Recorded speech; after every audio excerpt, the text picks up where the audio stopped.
called, probably. Right. Well, and the second one is you wouldn't think of that when you're searching for it. So, all right. Well, I see the little recording icon. So we are starting. And I wanted to start with a little interactive thing. So quick show of hands. Um, you hold up one finger if when it's MPD time. So DSC staff, it's Wednesday morning. Hold up one finger if you already know what you're going to be doing. Hold up two fingers if the first thing you do is figure out what am I doing in MPD time today. I am not at all surprised. The only thing I'm surprised on is how much overwhelming it was for the second one. So yep, because one way I'm asking is, do you already have clarity on what it is that you should be doing? Because that makes executing on it a lot easier. Same question, but for call sessions. So let's say you are like, all right, I'm increasing my support. I have this goal by a certain date. When it's time to make calls, like assuming that you did put it on the schedule, which I know is not always a true assumption, do you already know who you're calling? So same, 1 and 2 thing. 1, if you already know who you're calling. 2, if you're like, I got to figure out who I'm calling. Okay, a little bit more on the 1s, but still a lot of 2s. So what I'll be teaching at NST is, at least this is my recommendation, this isn't like, you have to only do it this way, is having your planning time separate from your doing time. So this will be about how do you make your planning time, like how do you do that? And then, doing it is separate. I took the Art of Workflow class, and so I'm pulling a lot of that into this class. One of the things he said is there's really only 3 kinds of work. There's planning, there's planned work, and there's unplanned work. And all 3 can come up in MPD. So someone calls you back, and that would be an example of unplanned work. You did not plan that they were calling you back at this moment. When it's time to make calls, you could do either planned or unplanned. There might be like a little bit of a temperament preference there where like, yeah, I'm free this afternoon. Let's do some calls. Like that would be unplanned. I am not that kind of person. I'm just like, no, I've got the time. This is what we're doing. So also, how many of you like making lots of decisions each day? Or just how many of you like making decisions generally? Show of hands if you do like making decisions. So you got 4. All right. That's pretty common. Like all of the times I've asked this question, most people do not like making decisions. So there's a bit of an irony, a bit of a paradox in that if you don't like making decisions, you have to upfront make decisions. And if you don't do that, then later you have to make other decisions. So this is an example of habituation. Like, why is it cool? So just random tangents. I promise they're going to connect. So an email newsletter that I get, one of the cool things he said in it was he has a standing meeting for like different friend groups, like, oh, the third Tuesday, this is the time that we hang out with these friends, or like, the fourth Friday, or maybe they just have once a month, like this is always friend time, we figure out who that's going to be. And I'm like, that's really cool, because then it doesn't slip through the cracks. You don't have like, oh, I accidentally just didn't hang out with these friends all year. So you have to make the upfront decision to like schedule that time, but then it rolls around every single time and kind of happens automatically. And that is something that would be really awesome for you to do in your MPD this summer. Like if you don't have a big push you're trying to do, what if you could pick one element of MPD to make habitual? That would just be awesome, because then you don't have to decide each time.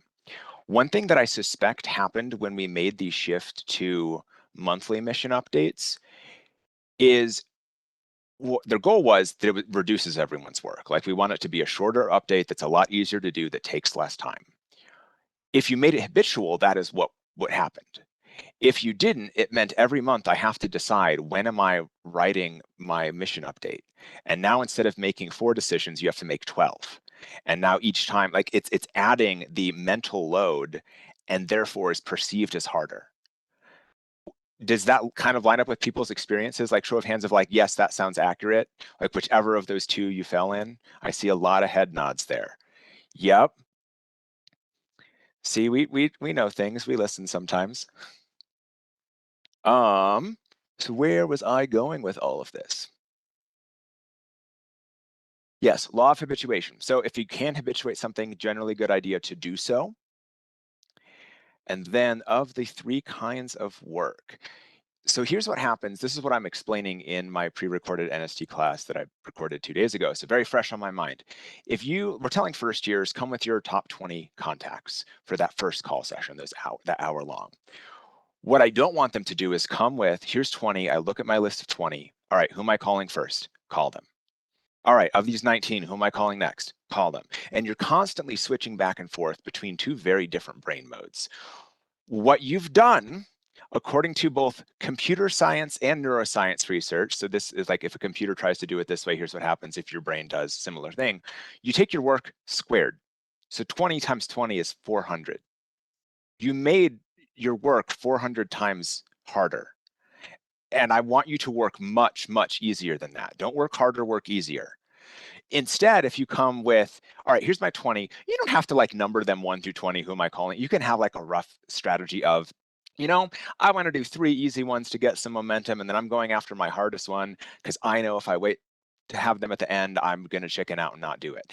That's a perfectly fine strategy. Then you roll into your call session, you have that in mind, boom, you do things. I think in focus, we're really good at making plans and not really good at doing plans.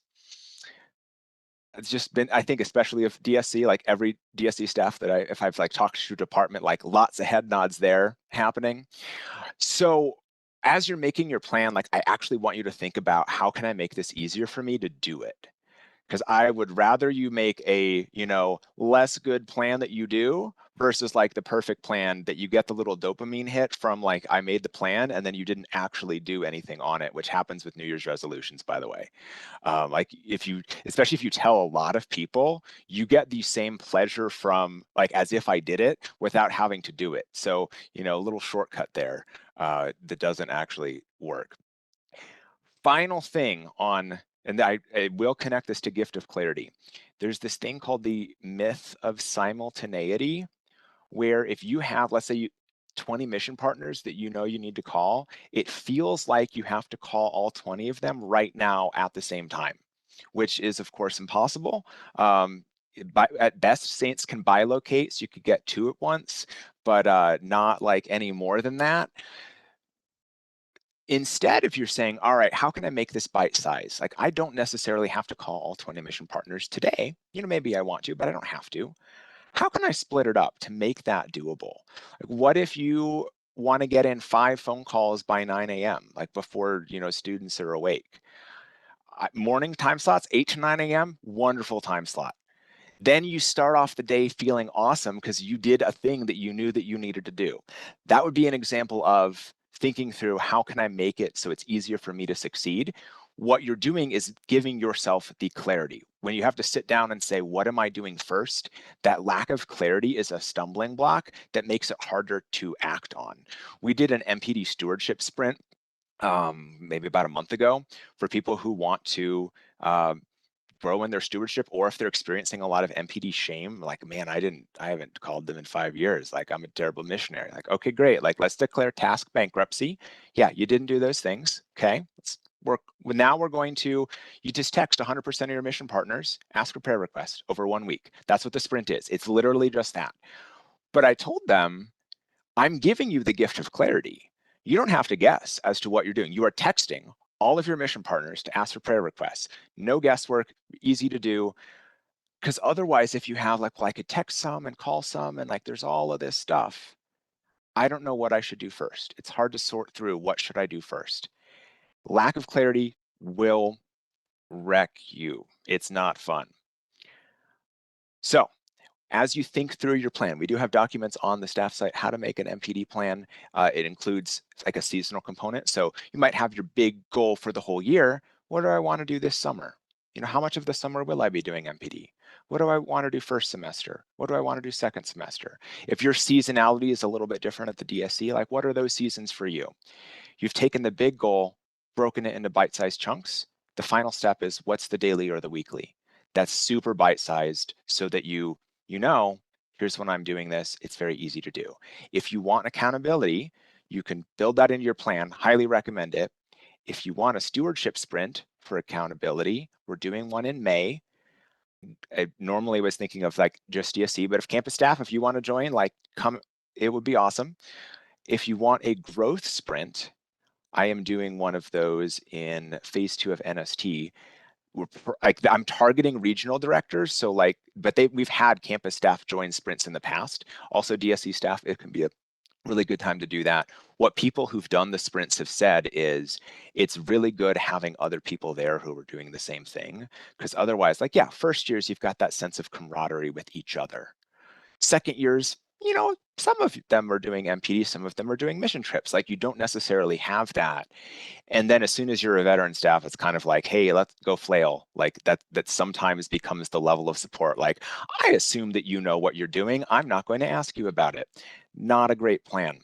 So with that, I'm going to stop talking. This was kind of all over the place as I realized my notes were less clear than I thought they were.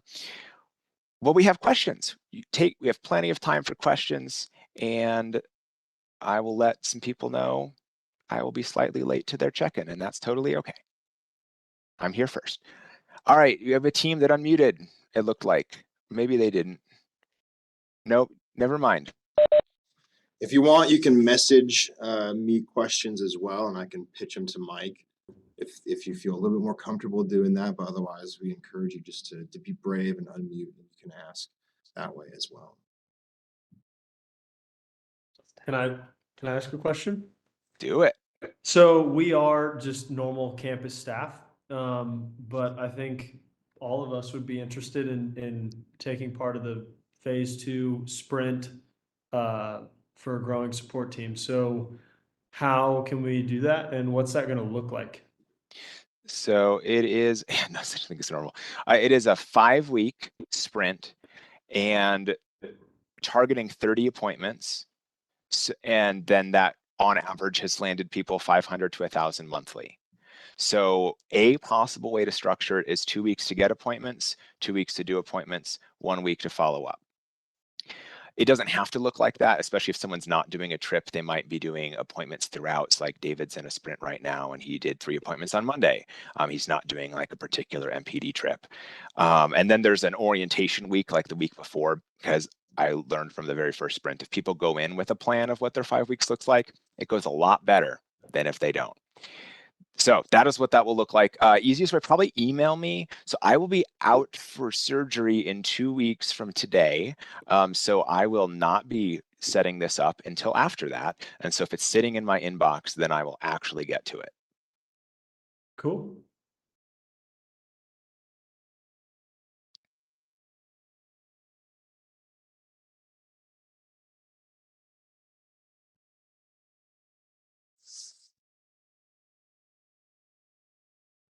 It's interesting. Normally there's more of an awkward pause after the first question or before the first question. So now we've just like moved that to the second. Mike, how do you manage kind of internal motivation or maybe some of the challenges that you've faced or when you're coaching people when they get clarity on the plan, but they have a hard time kind of kickstarting things and getting going? I'd push back a little on, is there the clarity? Like how small is the clarity? Like the first step should be so easy. You're like, well, of course I can do it. So if that's like, I'm just going to do 1 call today, just so I can say like, hey, look, I did a call today. Cool. I'd say eventually you'll learn what your own pitfalls are. So I've learned for me, if I take a break where I've got like 5 or fewer calls left from my list, I'm not going to make those calls. I've just learned that because it's too small. If I set a goal of 5 calls a week, I'm not going to do the calls. If I set a goal of 20 calls, I'll do it. It's just this like weird, it has to feel big enough to put time on my calendar. But I think other people might have different things where you learn like, okay, I tried this, it didn't work. Feel free to experiment and pivot as you see fit. So I know like one thing I thought that was really cool that you did is you set up the call time like you and David on Thursday afternoons as a way of, yeah, I know that someone else will be here to make calls. And sometimes I've joined those. That's just been really cool. Also, feel free to ask each other. We've got our team's Q&A channel. There is so much knowledge in missionaries of what works. that we don't realize that it's there and people just don't share it. I think my question, Mike, is like, what does, the like planning versus execution look like? And I think what's sounding daunting about this is like, oh, now MPD is more of my time because I have to like have a plan and execute it. And that already feels like a lot. So like, what would you Yeah. say is like some good best practices to do both of those things and stay committed to those in at least like the time we have allotted each week? It's a wonderful question. So what it could look like is maybe you set aside like the first half hour of your MPD time as the planning time, and then the rest is the doing time. I've physically have it on different days. That's how I usually do it. And I just personally, I front load the planning because like I'm just going to do most of it all at once. And then after that, I've put the call times on my calendar. I just go. But if there's a lot of like pivots that need to happen of, okay, I finished my increase calls, but now I need to start my referral calls, like there might be more planning ongoing. And the way I'm teaching it at NST is like, once you finish a call session, you should at the very least like plan when is the next time you're calling those contacts. Because like you called them, yes. Are you done? Unless you got a hold of them, no. And even if you did get a hold of them, there's still the appointment and all of that. I don't know if that helps. Also, maybe you could try things and then see if there is so much experimentation that has to go into it, honestly. Yeah. I think This also, is- Tori, just to kind of Oh, yeah. reinforce, one of the key components with setting a plan is making sure that you're setting out something that is meaningful to you, that is going to help you move down the road, right? So if in your mind you're thinking, I have to build out the next 12 months worth of MPD activities, that's probably unrealistic. Maybe it's over the course of the next 3 weeks, what can I do during my MPD time? And then the other thing I just want to reinforce, we have a tendency to think that, or to act as if time is an unlimited resource that we have, and is absolutely not. I believe when you give justice to your MPD, just really scheduling out that 3 to 4 hours every week, that God's going to bless your dedication of that time within it. So he can go above and beyond and provide you with what you need without you having to work 40 hours a week on your MPD as well. And so this is what we've always been like, trying to really reinforce within MPD. This should never overtake the totality of the mission that you're kind of front and center on for you on within your work on events and formative enterprises. But for those 4 hours a week to really be present within that MPD and use that MPD. And when you come to the end of your time, that's fine. You just end it and you place it all in God's hands, and he'll take care of the rest, because that's what he does. It also gives a deadline benefit where, so you know how people are like, hey, I worked really well up against deadlines. I wrote the paper the night before it was due, that kind of thing. You do actually get an adrenaline boost, and you can get the deadline benefit anytime you set your own deadline. So I'm done with MPD time at noon today. Like, you'll be a lot more focused than if it was just like, I've got all week. All right, Team Georgia Southern, and then I'm probably going to roll to my next thing, but the rest of the MPD team will be on. Yeah, I just had a quick thought on Victoria's question, because I think it's a good one. But and full disclosure, this is advice coming from someone who ranked himself as a 2, because I'm still growing in this habit. But so when we did the 6-step planning team formation as a team earlier in the semester, something that I've been trying to get better at is that weekly planning time, staying faithful to that, and it just like makes a huge difference in my weeks. But adding one of my roles, just putting in MPD as a role, so I'm doing my weekly planning either Monday or Friday of the week, for the week before, and then having MPD as a role, and I'm not doing MPD till Wednesday, but like setting out what my goals are for that week. In that time, just spending 10 minutes to think about that, getting those goals down, makes the MPD time, a lot more fruitful. So that's another thought that I had, is just make it a part of your weekly planning. When you're planning mission things and everything else, just have it equivalent to that as well. There's 2 more ideas, and then you can set your own, like, what would be motivational for you. So Nick and David have done bets. Like, hey, if I don't have my prayer jars for my mission partners set up by Friday, I'm joining your support team for, I think it's $5 or $10 a month, and vice versa. And then we're coming up as a whole team of like, if everyone hits X number of goals, then steak dinner at UNL. And if not, then no one gets it. So you can come up with those kinds of things, because sometimes it's like, oh yeah, I failed myself yet again this week. Oh well. Versus like, oh man, the whole team's not going to get steak dinner. Like, big difference. So with that, I'm going to a sprint check-in actually to give accountability to people. So thank you. You guys are awesome. Keep being awesome. That's my usual sign off. Thanks, Mike. Thanks, Mike. Thanks, Mike. I had a quick question about increase asks. What is the recommended way to like balance new asks versus increases asks when you're trying to increase your support? Great question. I don't know if there's a right way to do it. You're always going to gain support from three new categories, or three categories of people, right? You've got new asks, increase asks, and lapsed donors. Typically, those are the only three ways that you can gain new people onto your team. They're going to fall into one of those categories. So when you're thinking about your goal, how much do I want to grow in MPD to increase? You're going to be thinking about those categories of people. And I don't know if there's necessarily like a right balance. It's going to be dependent a little bit upon your goal, a little bit upon your contact pool. I don't even know. Maybe if I were to think really hard about it, I might come up with like some kind of like special ratio to be like, oh, I think it should be 1/3 new contacts, 2/3 increase asks. Like, it really just depends upon your goal, upon your upon your support team. So one factor that might come into play is how often have you asked those people, your current mission partners, for an increase asks. If you've been really diligent about it, asking them every year, then I might say you might see greater impact by going after new contacts. If you've never asked anyone on your support team for an increase ask, that might be a really great place to go all in and just try and schedule as many appointments as possible with current mission partners in order to update them on the mission and invite them to increase their giving.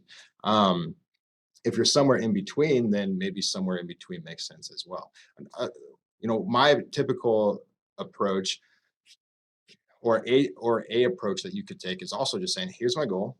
And let's say I want to increase $1,000 or something like that, $500 in monthly support. And then I'm just going to think through those three categories of people. Do I have any lapsed donors who I could call and ask? Do I have any current mission partners who I haven't asked for an increase in a while? And then are there new people that God has placed in my life or on my heart that I really want to invite onto mission? And then I'm going to name storm and come up with that list. And then I'm actually just going to maybe sort it by like A to Z, and then start calling them, so that I don't do work squared like Mike was talking about, where here's my list of 50 people that I came up with. And now every time I go back to the list, I have to make a new decision about who I'm going to contact. Should I contact a new mission partner, or a current mission partner, or a lapsed donor? Actually, I've already done the work of thinking of the people that I want to contact, noted that they fall into one of these three categories, and then sorted my list alphabetically or something. And now I'm just going to start calling. And now I've taken the guesswork out and made the work easier. So those are some thoughts. I don't know if others on the MPD team have anything to add, but it really just depends on your goal and then your contact pool and whether or not you've done a lot of increase asks in the past or not. They're both, like new contacts and current increase asks, are both incredible ways to go about inviting people to increase their giving or to join your team for the first time. That's helpful. Thanks. Absolutely.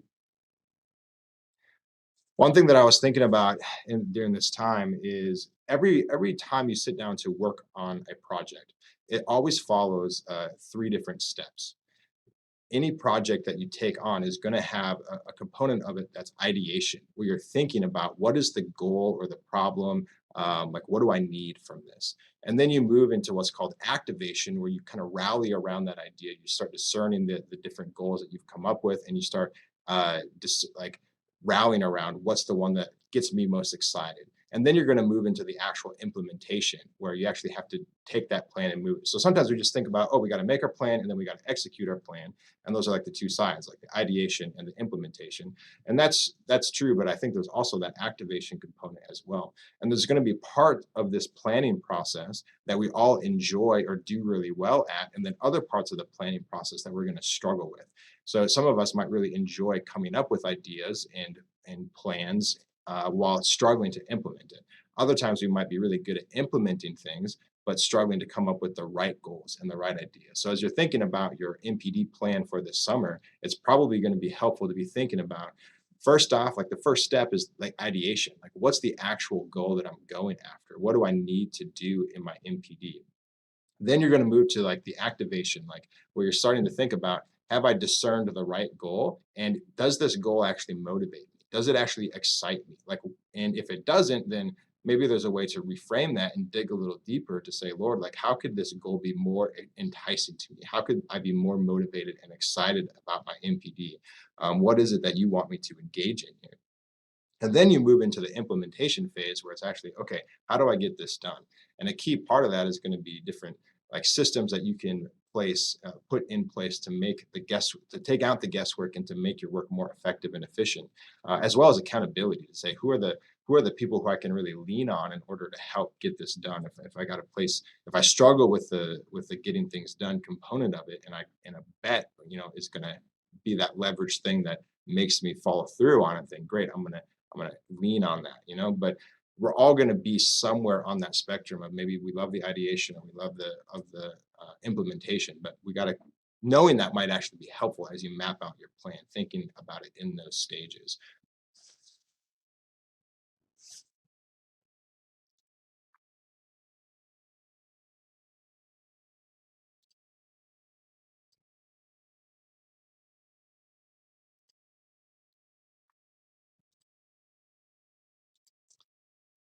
Thanks, Maria. Thanks for joining, everyone. Yeah, you're welcome to stay on and ask other questions. We're kind of close the official MPD for Reno, but you're welcome to stay on and ask other MPD questions. We've got the kind of usual live support happening now for another hour and a half. So. Thank you. You're welcome. Thank you guys. We'll see y'all later. Appreciate it. Yeah.